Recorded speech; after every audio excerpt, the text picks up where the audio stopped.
ఇక్కడ చూడండి 2 బీరకాయలు వచ్చినాయి. ఒకటే కొమ్మకి 2 బీరకాయలు వచ్చినాయి. కానీ ఒక కాయ ఏమో కొంచెం ఎదిగింది మంచిగా. ఇది చూడండి చిన్న కమిసిపోయినట్టు అయిపోయింది. ఈ కాయ కొంచెం హెల్దీగా వచ్చింది.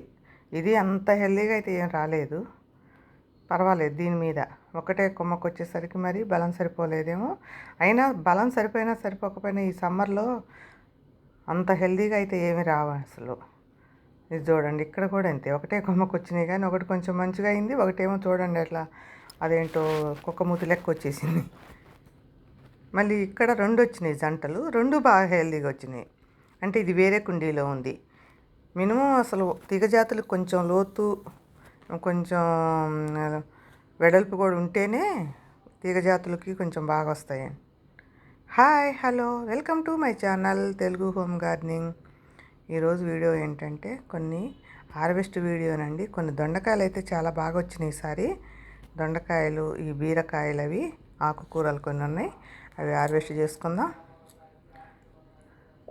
సమ్మర్లో నాకు తెలిసి ఈ సంవత్సరం నేను చూడటం అయితే కొంచెం దొండకాయలే బాగా వస్తాయేమో అనిపించిందండి. బీరకాయలు కూడా పడుతున్నాయి కానీ పడినన్ని కాయలు అయితే మాత్రం మనకి మంచిగా హెల్దీగా అయితే రావట్లేదు. ఇంకా ఎక్కువ బాగా వస్తాయేమో పెద్దగా అయితేయేమో అని చెప్పేసి కూడా మనం ఉంచకూడదండి. ఎండకి కమిరిపోయినట్టుగా అయిపోయి ఒక రకంగా ముడుచుకుపోతున్నాయి. అంత మంచి హెల్దీగా అనిపించట్లేదు. దొండకాయలు మాత్రం చాలా బాగుంటున్నాయి, సైజు కూడా బాగా వస్తున్నాయి. ఈరోజు అయితే 1 కిలో దాకా వస్తాయి అనుకుంటున్నాను దొండకాయలు. అయితే కోస్తే తెలుస్తుంది. అసలు అయితే చాలానే ఉన్నాయి దొండకాయలు మాత్రం. దొండకాయలు కూడా కొయ్యంగలోనే మనం ఒక్కసారి హార్వెస్ట్ చేసుకోంగలోనే మనం మొదల దగ్గర కొంచెం కదిలించి, మన దగ్గర ఉంటే యాషు కొంచెం కంపోస్ట్ ఏదన్నా ఉంటే, వర్మి కంపోస్ట్ కానీ కిచెన్ కంపోస్ట్ ఏదన్నా ఉంటే కొంచెం వేసుకుంటే మాత్రం మళ్ళీ వెంటనే ఇంకా పూత అనేది ఆగిపోకుండా మళ్ళీ వెంటనే పూత స్టార్ట్ అవుతుంది. మనకి మళ్ళీ తొందరగా వచ్చేస్తాయి కాయలు. మనం కోసాక ఇంకేం వేయకుండా వదిలేస్తే కొంచెం లేట్ తీసుకుంటుంది. వచ్చినా కూడా ఇంత మంచిగా అనిపించవు కాయలు. అన్నీ ఒకటే సైజులో మంచిగా రావన్నమాట. ఎప్పుడైనా అయినా సరే కొయ్యగాల మనం హార్వెస్ట్ చేసుకోగానే తీగజాతులకు మాత్రం కొంచెం కదిలించి ఏదన్నా ఎరువు ఇచ్చుకుంటే, ఇంక ఈ సమ్మర్లో ఇక లిక్విడ్లు అయితే ఇస్తాం కదా కంపల్సరీ, కానీ ఇక తీగజాతులకి కొంచెం ఎరువు ఇచ్చుకుంటే ఇంకాస్త బాగా వస్తాయి. ఒక 3-4 ఉన్న మనుషులు కూడా సరిపోయినన్ని వస్తాయండి కూరగాయలు మాత్రం. దొండకాయలు కానీ వంకాయలు కానీ మనం ఇచ్చే ఎరువులను బట్టి, ఏమీ ఇవ్వకుండా ఒట్టి మట్టిలో పెట్టేసి రావాలంటే మాత్రం రావు. ఇప్పుడైతే ఇక ఏదైనా ఇచ్చుకోవచ్చండి, ఎందుకంటే సమ్మర్ కాబట్టి. మీరు పచ్చి కిచెన్ వేస్ట్ ఇచ్చుకోవచ్చు సైడ్లలో పెట్టేసి. అది ఆ చెత్త చెదారం ఇది కూడా ఎరువు అయిపోతుందండి, మురిగిపోయినాక ఎరువు అయిపోతుంది. ఏది ఉంటే అది ఇచ్చుకోవచ్చు. కొంచెం వర్షాకాలంలోనే కిచెన్ కంపోస్ట్ కష్టం, కానీ ఇంక ఇప్పుడైతే మంచిగా కిచెన్ కంపోస్ట్ ఎంత ఇచ్చుకుంటే మన దగ్గర ఉండి కనుక ఇచ్చుకుంటే కొంచెం మొక్కకి ఎడంగా ఇచ్చుకోవాలండి ఎప్పుడైనా. అయితే నేను ఒక సిస్టర్ అడిగారు, మహాలక్ష్మి సిస్టరు, ఫ్రూట్స్ ప్లాంట్స్ని కిచెన్ వేస్ట్ వేసుకొని పెట్టుకోవచ్చా, ఎన్ని రోజులకు పెట్టుకోవచ్చని. ఎన్ని రోజులకి పెట్టుకోవచ్చు అనేది కాదమ్మ ముఖ్యం. కిచెన్ వేస్ట్ తోటి మనం మొక్కలు పెట్టుకునేటప్పుడు మామూలుగా తీగ జాతులు తీసేసే పెట్టుకుంటే ఏం ప్రాబ్లం ఉండదులే, కానీ మనం ఎప్పుడూ కంటిన్యూస్గా ఉండే మొక్కలు కదా, అవి తీసేసేవి కావు కదా ఎప్పటికప్పుడు. ఫ్రూట్స్ మొక్కలు పెట్టుకున్నప్పుడు కిచెన్ వేస్ట్తో పెట్టుకోవాలంటే కనీసం 3 వంతులన్నా కిచెన్ వేస్ట్ కంపోస్ట్ తయారవ్వాలి. కంపోస్ట్ తయారయ్యాక దాన్ని మంచిగా పక్కకి బయటికి తీసుకొని ఒక్కసారి ఆరబెట్టుకొని, అందులో ఏమి లేకుండా మంచి కొంచెమే ఆరబెట్టేసుకొని దాంట్లో కొంచెం మళ్ళీ మట్టి, ఇంకా వేరే ఎరువు ఏదన్నా గేదెల ఎరువు లాంటిది ఏదన్నా బలంగా పెట్టుకొని మరి వేసుకుంటే మంచిది. నీమ్ కేకు అవి కలుపుకొని వేసుకుంటే భూమిలోవి కదా, వేసుకునేటప్పుడు అట్లా వేసుకుంటే కానీ మంచిగా ఉంటుంది, మొక్క బతికిద్ది, మంచిగా ఉంటుంది. కానీ మీరు కరెక్ట్గా ఒక్కసారే ఏదో చెప్పారని చెప్పేసి కిచెన్ వేస్ట్ వేసుకుంటా వచ్చి పైకి వచ్చాక మొక్క పెడితే మీరు 1 నెల రోజులు 2 నెలల నుంచి పెట్టుకున్నాక కూడా కష్టమే. ఎందుకంటే ఆ మట్టి అంతా దిగిపోతుంది మొత్తం. మీరు ఆకులతో నింపుకున్నా కిచెన్ వేస్ట్తో నింపుకున్నా మొత్తం దిగిపోయేటప్పటికి ఏమైందంటే అసలు ఏళ్ళకి అందదు. అంత చిన్న మొక్కని మీరు అంత కిచెన్ కంపోస్ట్ ఒక్కసారి డైరెక్ట్గా వేసి పెడితే ఆ మొక్క కూడా తట్టుకోలేదన్నమాట. అందుకనే మొక్క కొంచెం ఎదగాలి, ఎదిగిన దాకా చిన్న దాంట్లో ఉంచేసుకొని తర్వాత రీపాట్ చేసుకోవాలి. మీరు చిన్న దాంట్లో పెట్టుకున్నప్పుడు కూడా అచ్చం డైరెక్ట్ కిచెన్ కంపోస్ట్లో అయితే పెట్టొద్దు. నాకు తెలిసినంత వరకు నేను చెప్తున్నది. చాలామంది అందులో లేయర్ వేసేసి పెడతారు, కానీ అది ఎప్పటికైనా డేంజరే. ఏర్లు కుళ్ళిపోతుంటాయి, పాడైపోతాయి. ఎప్పుడైనా కిచెన్ కంపోస్ట్ 3 వంతులను తయారవ్వాలి మంచిగా. అప్పుడు దాన్ని కొంచెం ఆరబెట్టుకొని పెట్టుకుంటే ఏ ప్లాంట్ అయినా ఫ్రూట్ ప్లాంటు ఎప్పటికీ ఉంటుంది మనకి. లేకపోతే కొన్ని రోజులు అప్పటికప్పుడు బాగా అనిపించినా మీకు తర్వాతకైనా అది కష్టం సర్వైవ్ అవ్వటం.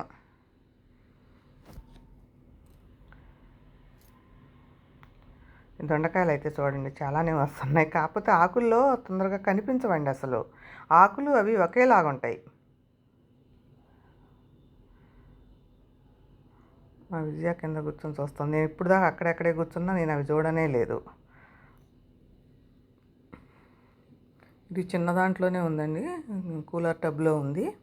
కాకపోతే ఒక్కటే తీగ ఉంది, ఏం పెట్టలేదు ఇంకా. కాకపోతే దీంట్లో ఇప్పుడు కాకర తీగ ఏదో వచ్చినట్టుంది, పైకి కనపడుతుంది. నేను ఇప్పుడే చూశాను. ఇంకా అదంతా ఎదిగిపోయాక పీకాలంటే ప్రాణం అప్పదు మళ్ళా. ఇంక మరి ఆ 2 ఉంటే ఏమొస్తాయో. ఇక్కడైతే గోడు చిక్కుళ్ళు వచ్చినాయి. నేను గోడు చిక్కుళ్ళు ఎండ బాగా ముదిరింది కదా, సమ్మర్లో వస్తాయో రావోనని నేను ఆ పెట్టినప్పుడు దాంట్లో బెండ మొక్కలు పెడితే బెండ మొక్కలు రాలేదండి, చిక్కుడు మొక్కలు మొలిసినాయి.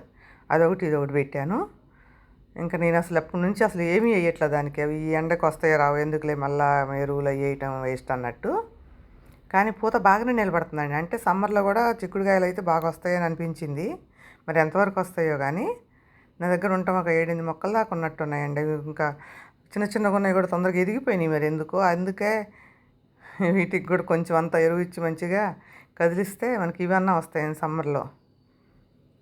ఈ బీరలు సొరలు ఇవి రాకపోయినా ఈ భూమి మీద కింద కాసేయి చిక్కుళ్ళు, చెట్టు చిక్కుళ్ళు, గోడు చిక్కుళ్ళు ఇవైతే వస్తాయి అనిపించింది నాకు.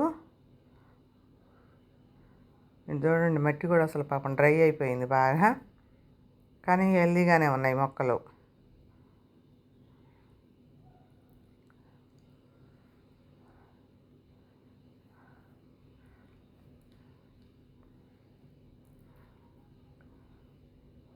మా విజయ నిలబడి చూస్తుంది. ఇది గంగబాయల కూర కూడా చాలా వరకు తీసేస్తూ ఉన్నామండి. కొంచెం కొంచెం ఎక్కువ కుండీలు అయిపోయినాయి. మరి సమ్మర్ వచ్చేసరికి కొంచెం కొంచెం తగ్గించుకోపోతేనే వాటర్ చేయటం కష్టం అవుతుంది. అన్ని కుండీలలో ఒక కుండీకి ప్రతి కుండీలో ఉంది. ఇంకా ఒకటే ఏమి చెట్లు లేకుండా ఒకటే ఉన్న దాంట్లో మాత్రం బీకేస్తున్నా, అంతా బీక్కుండా ఇంకా వేరే చెట్టు ఏదైనా ఉన్నదో అట్లా వదిలేస్తున్నాం అన్నమాట. మనం ఆ కుండీ తీసేసుకుంటే మళ్ళీ ఇంకా మనకి వేరే ఏదన్నా ఉపయోగపడుద్ది కదా పెట్టుకోవటానికి. బెండ చెట్లకి 2-3 వస్తున్నాయండి కాయలు, ఎక్కువ రావట్లేదు, కొంచెం కొంచెం వస్తున్నాయి.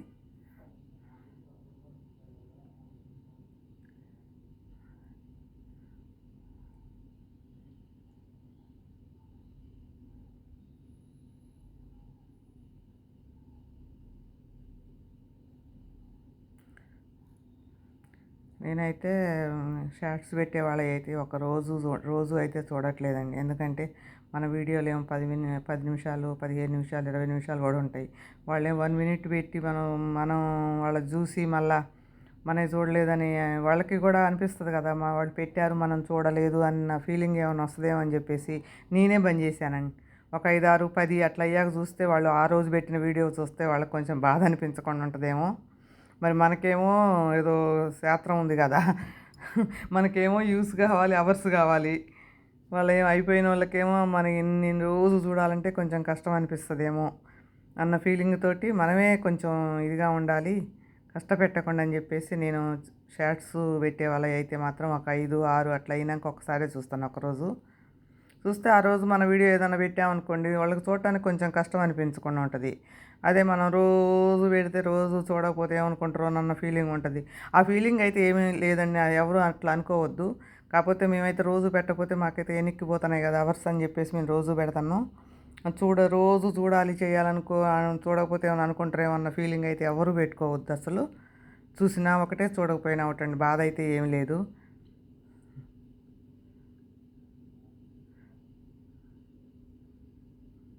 ఒక్కొక్కళ్ళు అయితే ఎందుకో చూసినా కూడా అసలు చూడరండి. కొంతమంది మరి ఏంటో ఎందుట్లో మనకు శత్రువులు మిత్రులు అనేవాళ్ళు ఎవరు ఉండరేమో అనిపించింది యూట్యూబ్లో. మరి ఒక్కొక్కళ్ళు ఎందుకో చూసినా కూడా ఒక రోజు 2 రోజులంటే చూడరేమో కానీ 4 రోజులు వాళ్ళ వీడియోలు వరుసగా చూసినా కూడా మన వీడియో చూడట్లేదంటే మరి మనం ఏం అర్థం చేసుకోవాలో నాకైతే అర్థం కాలేదు. అయినా యూట్యూబ్లో మన ఫ్రెండ్స్ అనేవాళ్ళు మనకి ఏమైనా శాశ్వత శత్రువులు ఉండరు, శాశ్వత మిత్రులు ఉండరు అనిపించింది. కొంతమందేనండి, అందరు కాదు.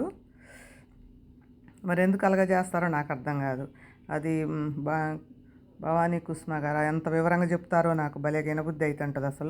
అసలు ఏ విషయం కూడా తనది అయిపోయిందండి, మానిటైజేషన్ అయిపోయినాక కూడా అంత క్లియర్గా చెప్తారు. ఆమెకు చెప్పాల్సినంత అవసరం కూడా లేదు, కానీ చాలా క్లియర్గా చెప్తారు. నాకు భలే అనిపిస్తుంది. అసలు ఈర్ష్య ద్వేషం లేకోకుండా అలా ఉండాలి ఇలా ఉండాలని చెప్తారు. కానీ ఎంతమంది ఆచరిస్తున్నారు అనేది తర్వాత, కానీ చెప్పటం మాత్రం ప్రతిరోజు భలే చెప్తారు. యూట్యూబ్ని గురించి కూడా చాలా చాలా తెలవని విషయాలు కొత్త మా అంటే అందరికీ తెలుసులేండి, ఎవరు నాలాంటి వాళ్ళు ఉంటారేమో ఏమీ తెలవకోకుండా. అలాంటి వాళ్ళు మాత్రం భలే యూజ్ అవుతుందండి అని చెప్పే మాటలైతే నేను చూస్తే మాత్రం కంపల్సరీ మొత్తం A to Z చూస్తానండి. ఫస్ట్ నుంచి లాస్ట్ వరకు చూస్తాను. కాకపోతే నాకేంటంటే నాకు తెలుగులో అంత తొందరగా కామెంట్లు పెట్టడం అయితే రాదండి. తెలుగు రాదని కాదు, దాంట్లో అంత ఫాస్ట్గా రాదు నాకు. ఇంకా అంత టైం కూడా ఇప్పుడిప్పుడే కొంచెం తెలుగులో పెట్టడం నేర్చుకుంటున్నా, కానీ అంత ఫాస్ట్గా రావట్లేదండి ఎందుకో నాకు తెలుగులో పెట్టడం. చూస్తాను నేను కూడా తెలుగులో పెట్టడం అయితే మంచి వివరంగా పెడతా. ఇంగ్లీష్లో పెడితే ఏమంటారో అని అనుకొని మళ్ళీ ఏమనుకుంటారో అని కొంచెం డౌట్ఫుల్గా ఉంటుంది నాకు. అందుకని చెప్పేసి నేను లైవ్స్ కూడా అందుకే తొందరగా అటెండ్ అవ్వనండి. లైవ్స్కి వెళ్ళిన కాడ నుంచి అడిగేదానికి మొత్తం టక్టకా పెట్టాలంటే నాకు అంత రాదు ఫాస్ట్గా పెట్టడం తెలుగులో. మళ్ళీ ఇంగ్లీష్లో పెడితే ఒక గోల ఎందుకని చెప్పేసి అదని కాదు, అసలు వస్తుంది కానీ లేటు అవుతుంది.